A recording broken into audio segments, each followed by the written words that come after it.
Hello,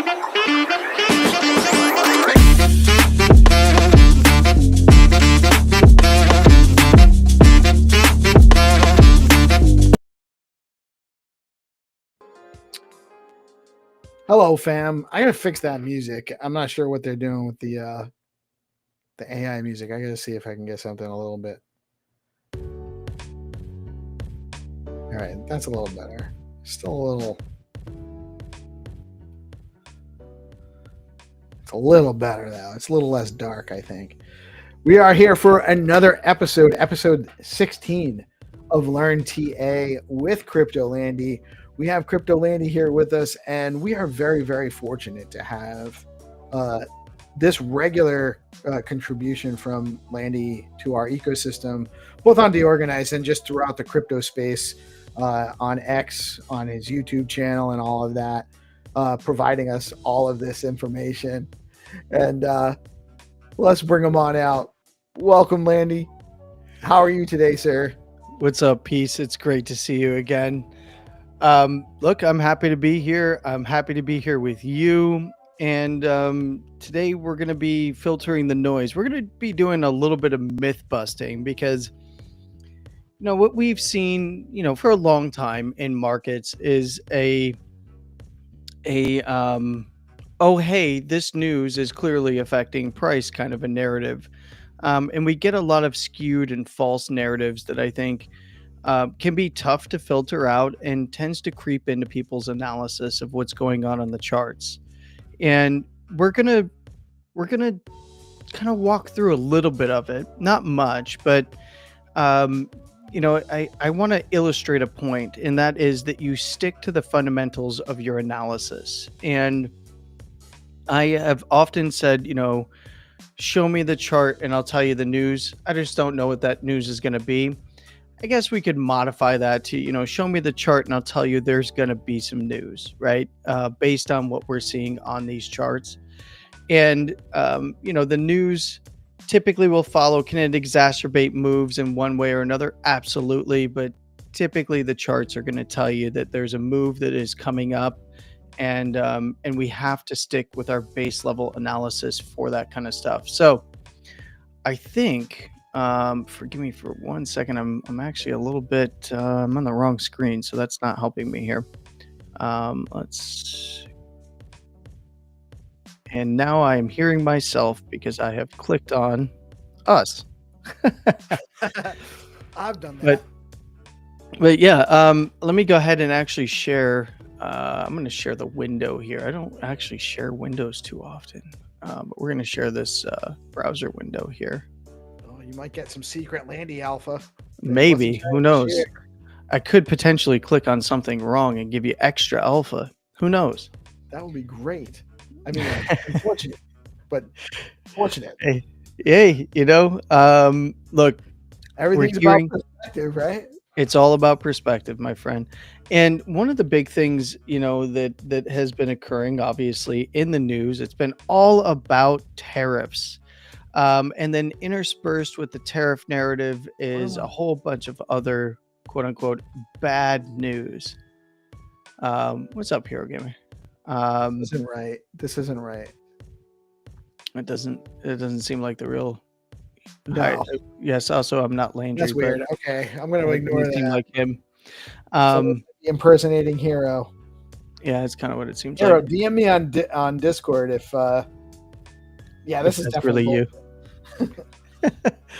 Yeah, seems a little odd, but you know, I want to point us back to May of last year, and this is something that I think is, you know, we're hearing a lot about the tariff narrative, even as recently as today, where we saw some news come out saying that President Xi in China are demanding respect in this, you know, in order to do a deal on tariffs, which that is not the case.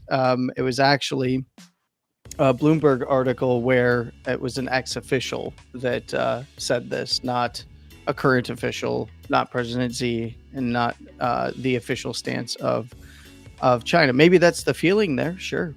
Of course. But the hyperbolic nature of the headlines for clickbait, you have to cut through that noise to really discover what's actually happening behind the scenes, right? And one of the big ones is tariffs bad, and under a Biden Kamala Harris administration, we would never have tariffs. And I'm going to point everybody back to May 14th of 2024 when we have a an official policy stance.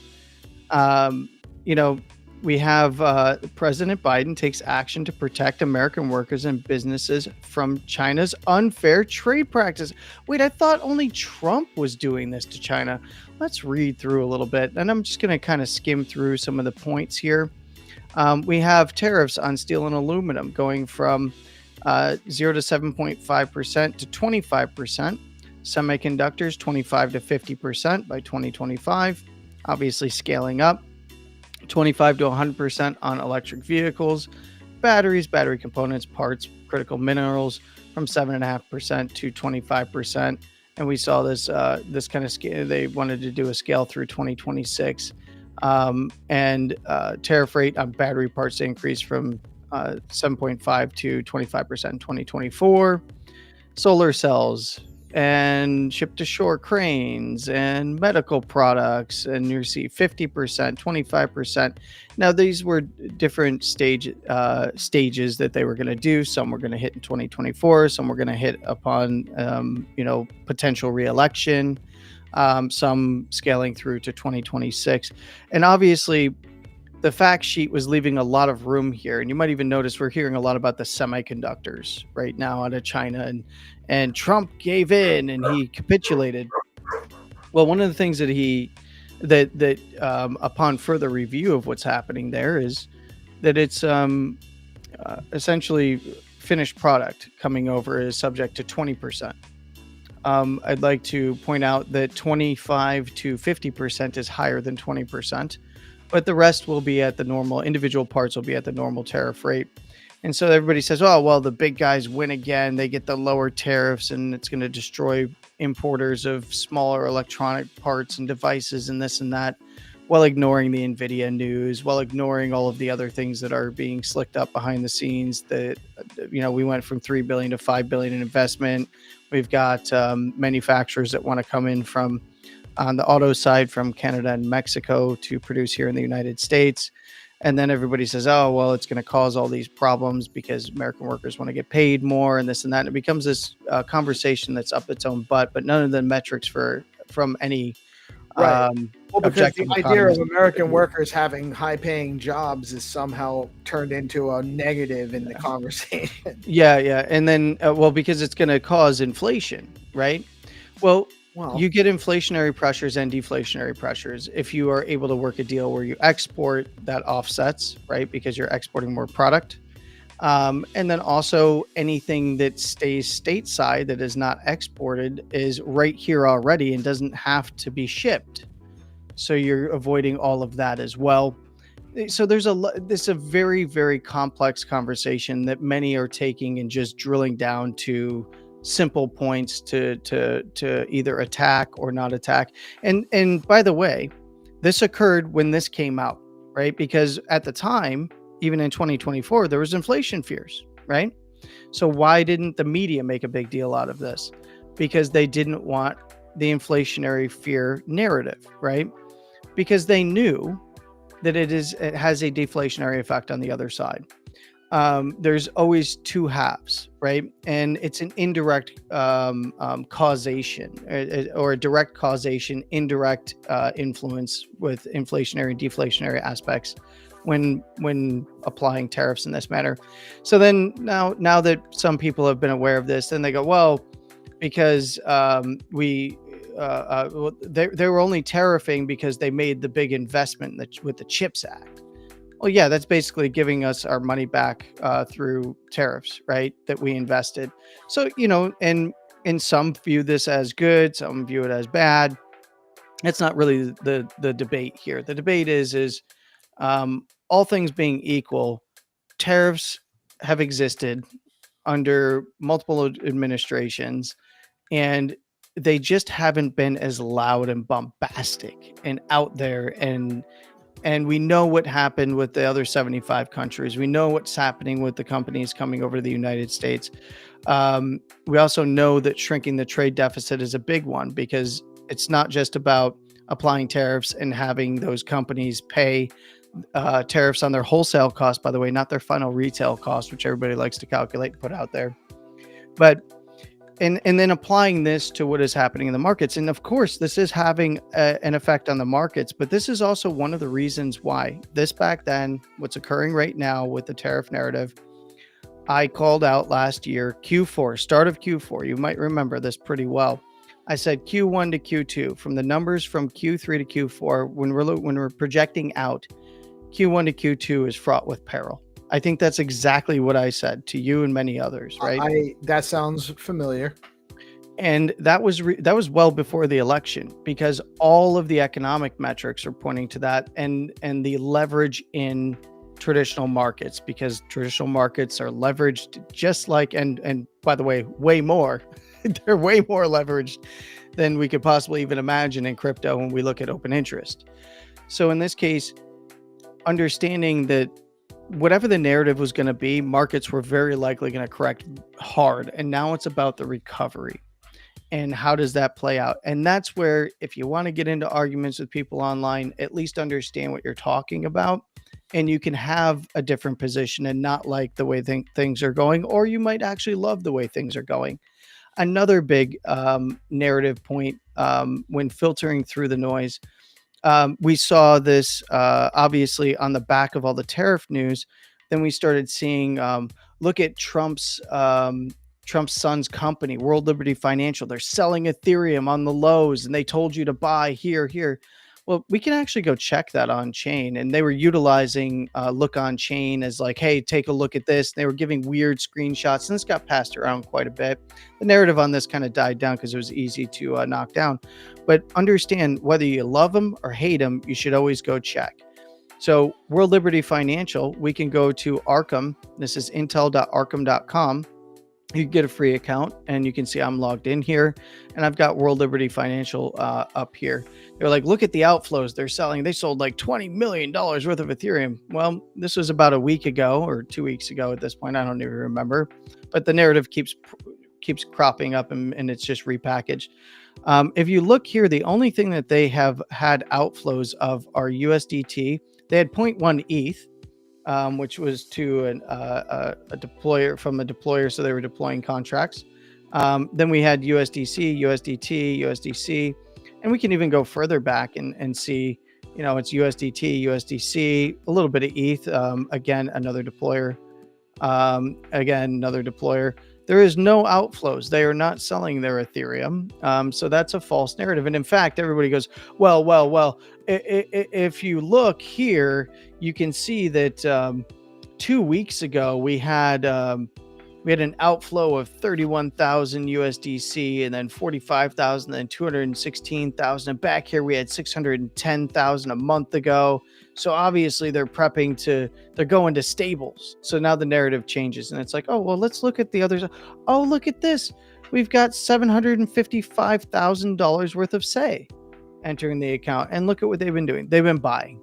So, and this isn't about defending anyone. It's about understanding what is really happening, because when you see a narrative, you should probably check it. Just like this morning, the narrative about Xi is saying that you need to have respect. He never said that. That was an ex-official, and it was reported by Bloomberg. So that's what they said to Bloomberg, right? And that might have even been to a foreign correspondent that they are re-reporting after translation.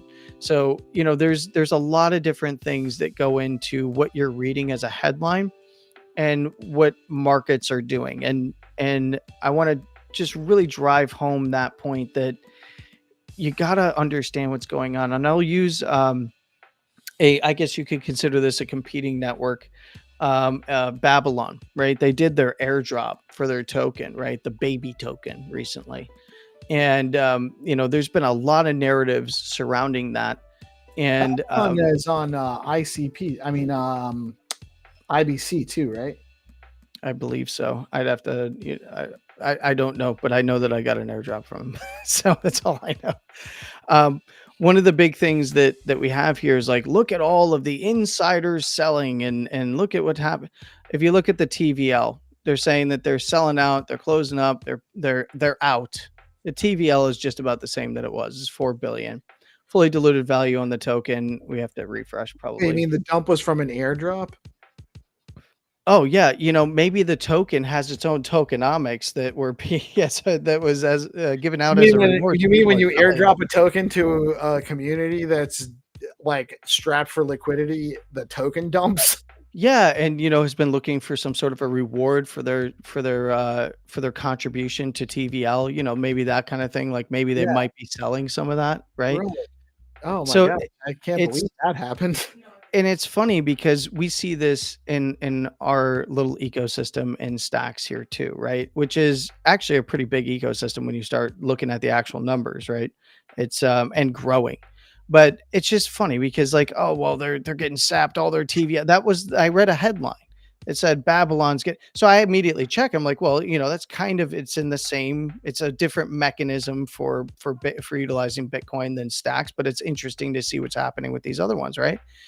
And I went and I looked and I was like, the rate of change for this was not it was not what people were saying it was, and it was kind of silly.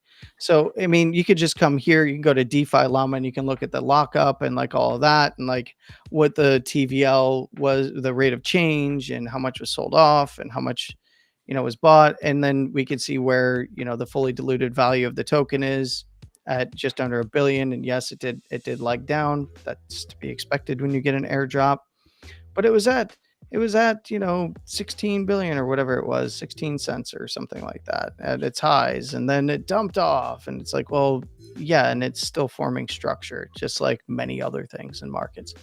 So the main point is you have to separate fact from fiction, and you can't fall victim to the narrative, because the biggest thing is your chart's right in front of you. It's going to give you the information that you need to know to determine direction once you get practiced enough at it, right? And you don't have to agree with even the things. You might have a different take on the Biden tariffs versus the Trump tariffs. You might have a different take on what you believe about different players in the game and market manipulation. Markets are manipulated everywhere. It's the biggest player in the room is going to manipulate the market. And not everybody is coordinated in markets. Like it's still PvP, even at the big levels, at the highest levels. Is there more like, everybody owns a little piece of everybody, so it has an outsized effect? Of sure, absolutely. But on a day-to-day, it's still PvP. But you can always have your chart tell you what's going to happen, likely as it's happening or even before in terms of potential. Bitcoin, pretty interestingly, since we last spoke, which has been a little while, I think it was actually this was Tuesday, Wednesday. We actually missed the Tuesday. I think it made it up on Wednesday, which was the actual rejection, right? Yep. So when we break down kind of support and resistance, and I've gone over this chart a few times in my videos, in my recorded videos. You know what? We won't even do that. We're just going to do this very, very simply. We see that this is a downtrend, right? This is a downtrend. Yeah, there's some swing breaks here and there, but realistically, where is the common area of resistance? If we were just to hold up our cursor here, we can look left and we see that this area right here at 88,700 is the overhead resistance. This is kind of a zone where we saw the 92 and a half, 92K, whatever you want to call it. 92K is over here from this expansion. We see that we have overhead resistance here. Pretty easy to identify, right?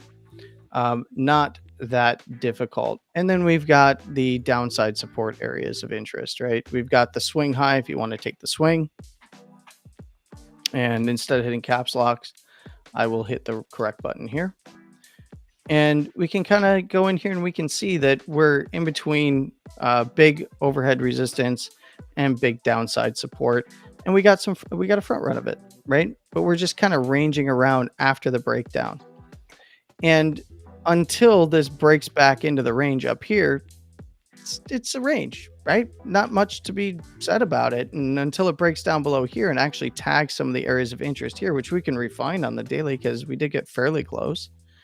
We could take, maybe this high side structure over here. Maybe you want to take these swings at 72. This double top there at 72. There were some swings here. Once it was reclaimed, it came back down and retested at, right around 66. You can just pick whatever you want, right? It's not that big of a deal. We're just kind of forming a zone of interest here to the downside. You can refine that based on macro timeframes or the daily or whatever you'd like. And then we can say, okay, well, where was the common support area up here? It was like basically 91, but essentially we saw dips into 92 all the way through here. It wasn't until we broke into it and actually closed in it, lost this 88.7, that we saw the big leg down, right? So we can go ahead and take this this higher low close open. And we can say, okay, there's a zone of interest to the upside here. And now we have a range, and even with some deviations into downside supports or demand and into upside supply, which is resistance overhead. And we know that Bitcoin has some work to do because it has tested, after breaking down, it went and made a lower low than the range up here.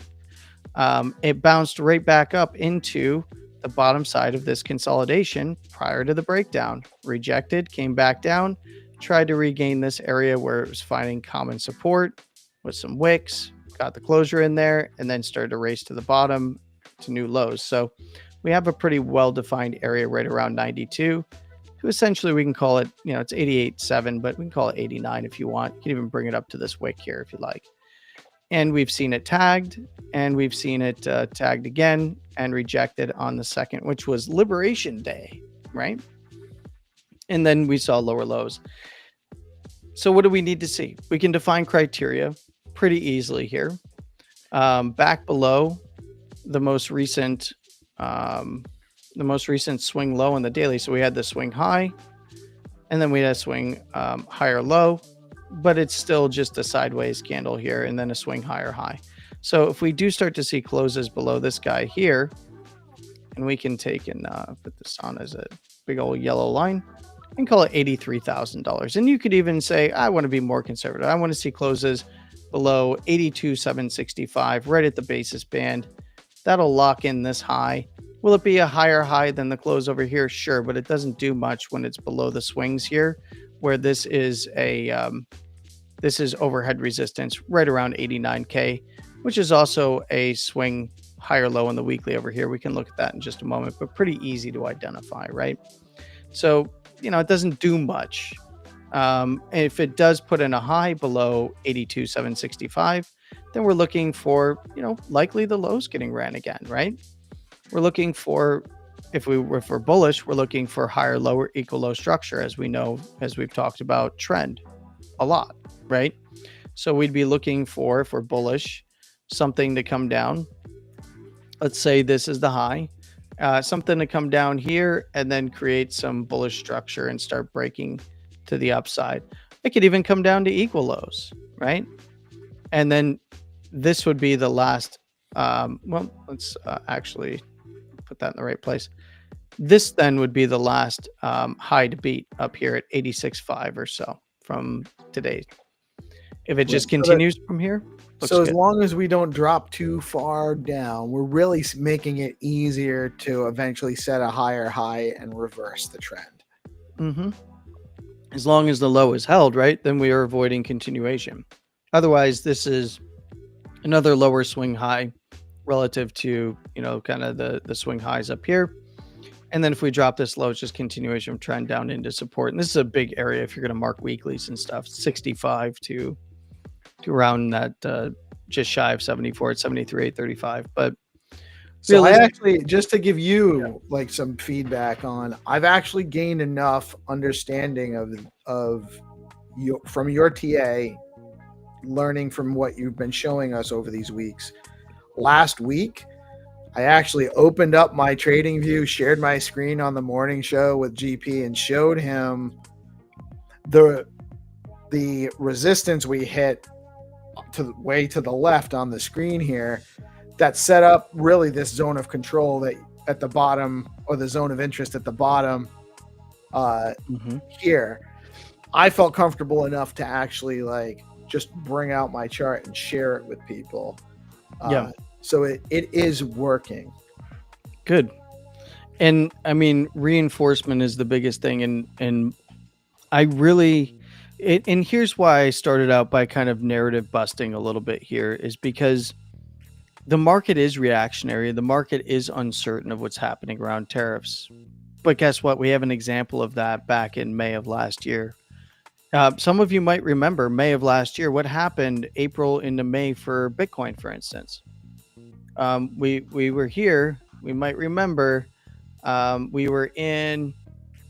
We had February, March. We start to get into the end of March into April. We saw a new all-time high on Bitcoin, right? In March. Then we get into the end of March into April. And then we were running from April into May. And this week right here on this rejection in May, right around where we started to, we broke down from there coming into July. Well, remember May 14th was also when tariffs were being put on. Uncertainty in the markets. You know why? No one ever heard of it. No one heard of it in the media. It was very seldom talked about online. There was not a big ruckus. One, because the Biden administration didn't make a big deal out of it. Why? Because they were already fighting inflation, and Fed was trying to get inflation down. We're in quantitative tightening, and here you can draw, even though they know and they knew, and I agreed with some of their economists that came out, by the way, from the Biden administration. I know a guy who voted for Trump. Yeah, I voted for Trump 3 times. Would have voted for him 4, 5, 6 times if I could have, but he can't run that many times, by the way, and he's trolling you all, by the way. Yet, as far as we know. But I actually agreed that when there was a Biden economist that came out from the administration and said, like, look, this is real transitory inflation. This is transitory with tariffs, and we will see the deflationary pressures on the other side. We're trying to shrink that trade deficit and protect some of the American industries, get some of it back here home. So they knew the problem, and they were going to try to stave it off. Now, also, they funded the problem on one side, especially with the semiconductors through the CHIPS Act, and they wanted to tariff it right back. So you call it a net neutral trade in that regard, that's okay. I didn't actually have a problem with these things. I would have liked to have seen chip manufacturers come back like what we're seeing now, right? That would have been more preferred, but at least get that damn money back that you're spending. Those are taxpayer dollars that you're investing over there for these chips. You're going to tariff them on the way back, which will increase prices because we're not upping manufacturing here, right? So that's the only portion that I had some misgivings with at that time. I have misgivings with some of the tariffs that are on right now from the Trump administration too. But point being, we saw that there was uncertainty, not just in Bitcoin, but in traditional markets at the same time. We could go through, but we're going to be ending this a little early today because I have some other appointments. There's always there's always a story or a narrative, and markets were uncertain at the time. We saw it in crypto and we saw it in traditional markets. When did they start rallying? They started to find their lows before the election, traditional markets, Bitcoin, and the rest. Right in coming into the election, we saw the nice rally up. In fact, it's even better to show you on a weekly here. We had this weekly downtrend. Oops, that's too far back. We had this weekly downtrend, right?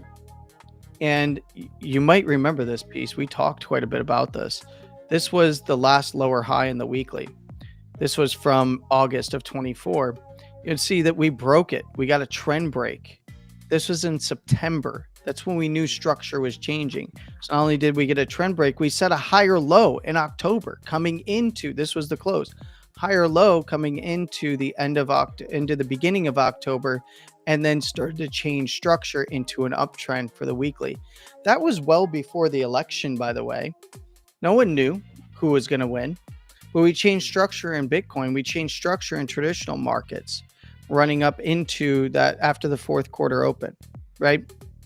So point being is that the markets were telling us that they wanted to go higher, right? We went through this consolidation downtrend. We saw this in traditional markets as well.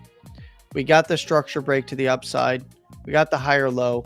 And then we even made higher highs and started to come into the top side of the structure. Even as recently as the last week of October, we spiked the actual highs. Then, of course, election, boom, up, leg up and up and away. But everything was already pointing in that direction. We knew as soon as this higher low was confirmed and right around the second week of October that we were going to test the highs, and the opportunity was there to go much higher on a breakout. This was a nice bullish structure. When we're looking at what's happening now, could this potentially turn into the same type of a scenario? History doesn't repeat, but it often rhymes. There is a bullish case here for the weekly, for instance, and all we got to see is a structural break to start things off. We still need to see price build from there, but we'll go ahead and use the weekly as an example here. And then I'll have you ask me a few questions, and then I gotta jump. But we've got the lower low, lower high, lower low. So what do we need to see? We need to see a trend break, right?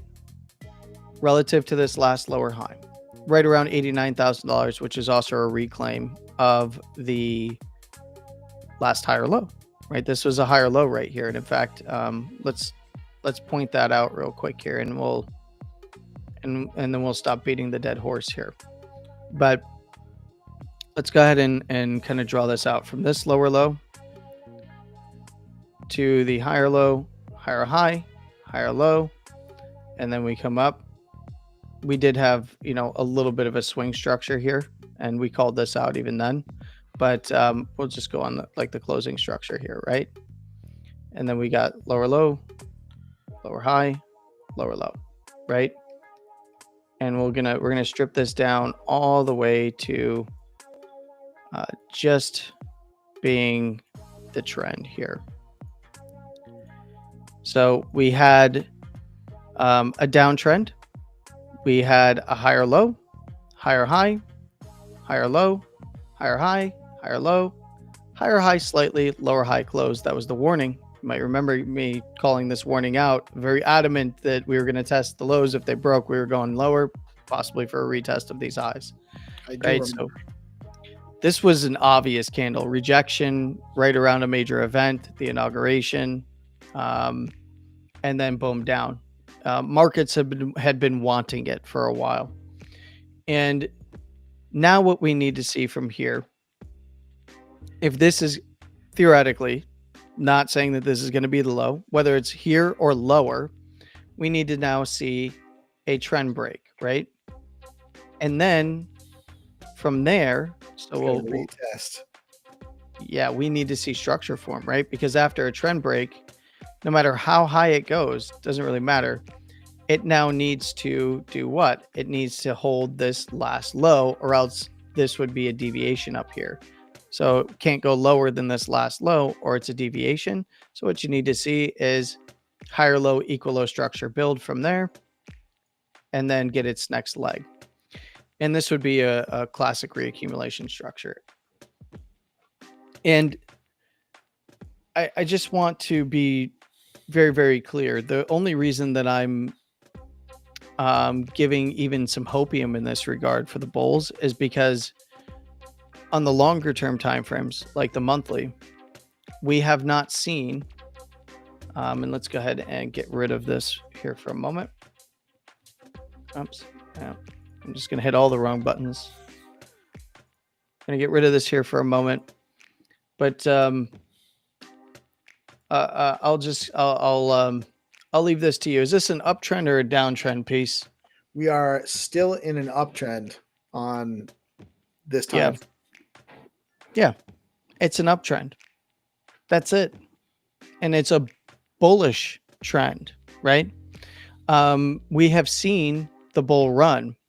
Now it's whether or not will the bulls continue to run on another leg up, right? Because after breaking this high last year, we saw a slightly higher high, even a higher high close, but it immediately retraced back down, right?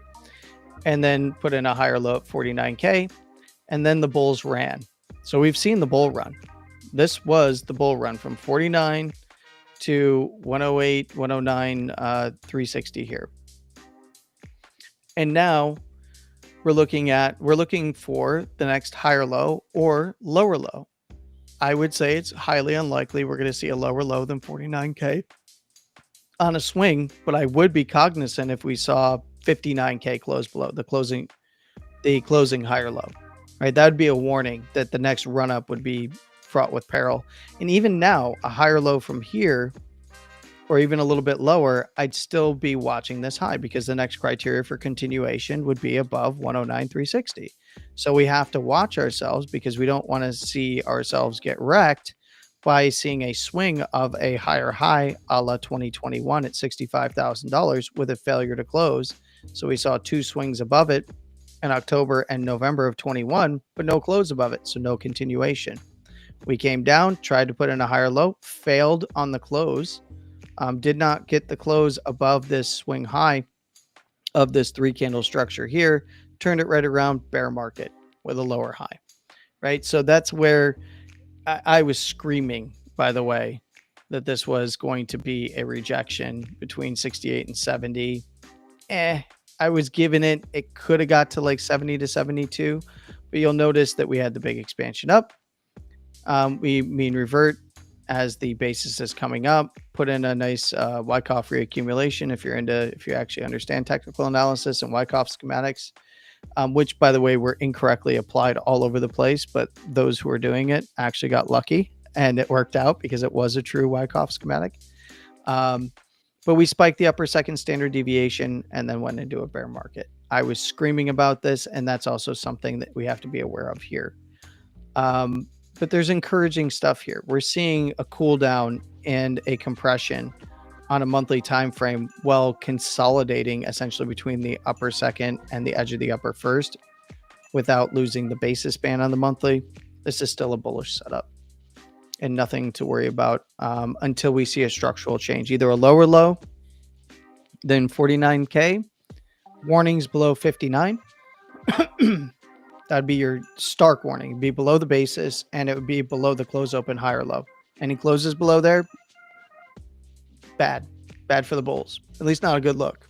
So just to, I know, yes, like this is not implied, but we don't have to go down to 59 for continuation.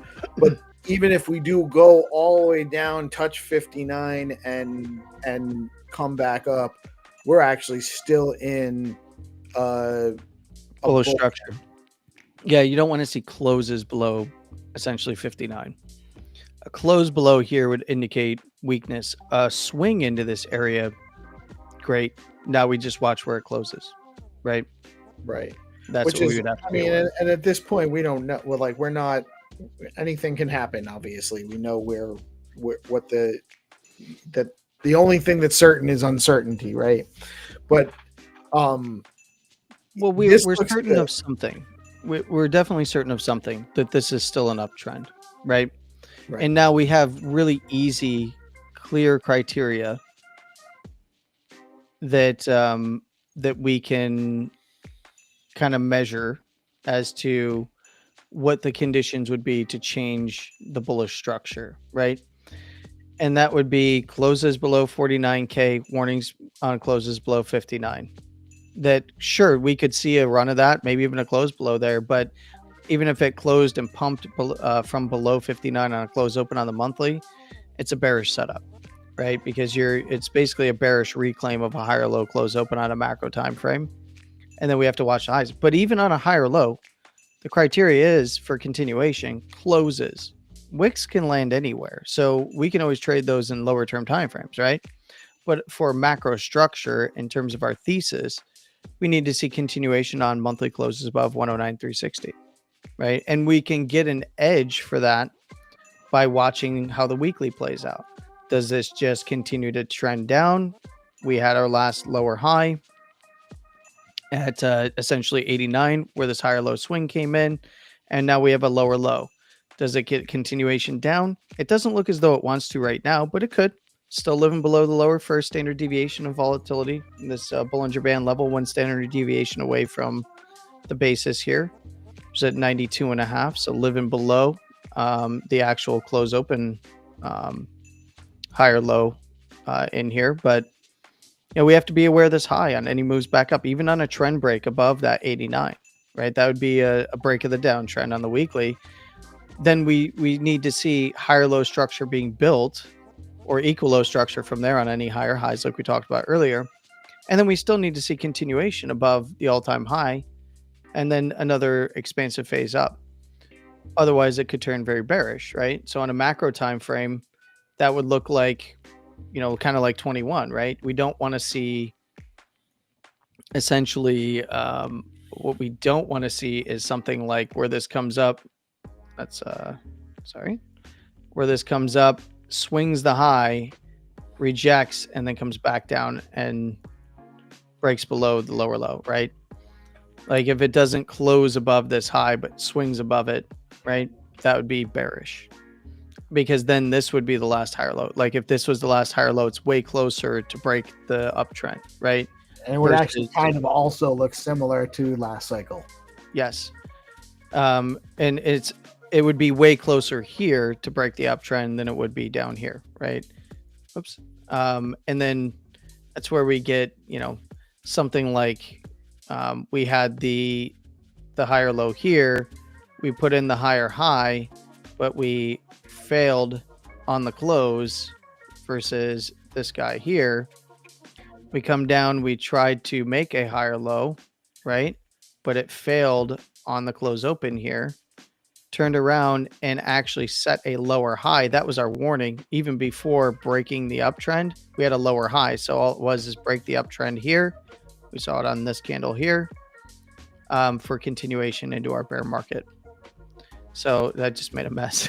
But yeah, I think you get the idea as I was narrating through it. Yeah. It's all about structure. And was I screaming that this was the high? Yes, but I was not screaming. For instance, I was screaming that this was the high once I saw it on lower term timeframes, this guy here, right? Because of what I was seeing on the weekly, because of the different trends that were starting to form. Specifically, it was confirmed in December of 21. I knew that my thesis was correct in this being the all-time high. But that was based on weekly trend that I felt was going to lead to, and look, this candle right here did make me sweat because it could have set another higher low and I would have been wrong, but I was right. But I was not screaming that this was the high at 65 because we just made another higher low and then we had to be aware of the retest. So that's, beware of the narratives, the news, and how things interplay. Keep an eye on your chart and trust your analysis. If you ever need help, obviously you come here, you can ask questions in the chat, and even ask me questions on plenty of the spaces that I'm in on a regular basis. Landy is always available. Probably not the best to try to get him in DMs because I know that he, like myself, we're just inundated with a lot of DMs for all the stuff we're cranking on in X. But you can absolutely comment on any of the shows, live chat, underneath the live streams. Landy's got regular content he's posting on, so comment in the comments under those. There's a lot of opportunity for question and answer in this with Landy. Yeah, and I have like maybe 5 more minutes before we got to wrap here. Did you have any questions, Peace, or anything that you wanted to, any burning questions or anything you could think of that you wanted to know about? No, man. I mean, I guess I know there's no crystal ball, right? But my general, I would say, even it's maybe more of a hunch than an analysis of the numbers. But it feels to me like, and I've been saying this for the last few weeks, that I think we're kind of still sideways. I think we're still finding that bottom. I think we will find it. I don't think we're far off. We may have actually bottomed, but I still think that there's a little bit more work to do, obviously, before we turn the market back around. And I think we will. Yeah. And I think, that's pretty well borne out through, some of the analysis that I was just doing myself here is, we've got some, as I'm drawing this out, the weekly time frame, big old weekly zone. As for those of you that have watched my videos more recently, I've coined it the big ass weekly zone of interest down below, which is technically from this higher high. I mean, you could even take this one right here at like 65, right? Which is a lower high. But the higher high, one of the reasons why I picked this out was because of the monthly 20 simple, which is the basis band, which comes in line perfectly at 65 and a half or so right here at this higher high. So 65 to basically 74. Big weekly zone of support down below. A lot of people are calling for insanely low targets when we've been front running this support. So obviously they have a crystal ball and can see in the future. So better listen to them, right? Now look, they can have their projections long term, but those are just speculation, right? There's no hard evidence that is the target. Maybe their method of analysis points to targets that could be much lower. So actually, to get through support. We have a question from Bitcoin Live, from Nick at Bitcoin Live, asks, how do you see liquidity factoring in to this with the Fed not yet pivoting to QE? Well, that is a good question. So global liquidity is rising. Everybody's talking about that metric, but it's a little bit of a messy metric because we don't have the catalyst. So what is QE? Let's go ahead and describe this in 60 seconds or less here. Let's go to currencies and bonds. You can see the treasuries here on this side here. We'll take the 10-year. Everybody loves the 10-year. The 10-year is the most popular one to be talked about lately, but there's a whole bunch of other bonds as well. U.S. treasuries, when yield is going up, like on the last week, right, when yield started to spike and everybody's like, oh my god, the tariffs, and it's the China and the Japany, and oh my gosh, it's going up. What was this? When yield is rising, bonds are being sold, right? So this was an exit to cash. We saw the same in the corporate bond sector, right? So essentially what this did was it put and we still see if we go to economics here on my tab. Oh, I hate this in TradingView that they goof this all up, and I got to redo this one anyway. Fed funds rate 4.33%. If we were going to go look at our currencies and bonds, we see that the 10-year is just under the Fed funds rate right now. We see that the 20-year is over at 4.8, 30-year is over. We even have the short end of the curve starting to catch up there. So we're getting a little bit of wackiness in bonds. But look, the fact of the matter is what we had was an exit from corporate bonds. Both the high yield investment grade bonds are being sold off in a big way. And we saw treasuries being sold off in a big way in the U.S., but not just in the U.S. It was all over the world. What is that? That was a big deleveraging event. Even for those players that were hedged short, they still have metrics because they rehypothecate so much of this money that they can get margin called. They have to close out of certain positions. We saw an exit to cash. That's also cash changing hands. It's either by force or not by force. And what we saw was a bunch of cash hoarding, or a dash for cash in this case. And what does that mean? Well, that meant that rates spiked up because you had a lot of selling of bonds. And it put it over top of the Fed funds rate. So now the Fed, who is quantitative tightening, they're also selling bonds, right? They're also selling treasuries, right? What does that mean? That means that they would also be forcing the rates higher. So if you're up over the Fed funds rate, you do one of two things. You either bring the Fed, you raise the Fed funds rate, so that they can decrease the size of their balance sheet, or they stop decreasing the size of their balance sheet and shift to QE. What is QE? Balance sheet expansion via policy. And there's many ways to do QE. So if it's way up over the Fed funds rate, they're stuck in a pickle, right? They either tighten more, bring the Fed funds rate up, to fight quote unquote inflation. But then that didn't jive with the numbers. PPI came out, we're down 0.4%, or 40 basis points. CPI had a monthly negative versus forecast. So you have deflationary pressures on one side. And then you have the inflationary pressures that could be, but we don't know until we see metrics with tariffs, right? So what you have is Fed stuck between a rock and a hard place. If bonds stay up over the Fed funds rate, I don't think they're going to tighten more, right? I think what they're going to end up doing is pausing even their tightening and or shifting to QE and cutting the rates. And shifting to QE means that they're the buyer of bonds. When you see buyers coming into the market, like we see buyers coming in on this move down for the 30-year, you can go to the 10-year, it's the same thing, right? We see buyers coming in the past 2 days. That's pushing the rate back down. If the Fed starts buying, right, the buyer of last resort, that's a QE policy, right? You can also do it in different ways without creating a policy, but become the buyer of last resort anyway, and through balance sheet expansion, and it gets up its own ass with terminology. But essentially, that would push rates down to either come in line with the Fed funds rate or maybe even below. I think that we will likely see them stick to their track unless something changes. Like maybe we see another big sell-off of treasuries. If we see another big sell-off of treasuries, we're seeing another dash for cash or something like that. It stays elevated over the Fed funds rate. There's a margin of error they can play with. Doesn't really matter. But if it stays significantly over the Fed funds rate, I think that they stop tightening at minimum, and maybe even start to indicate that they're going to QE as a policy.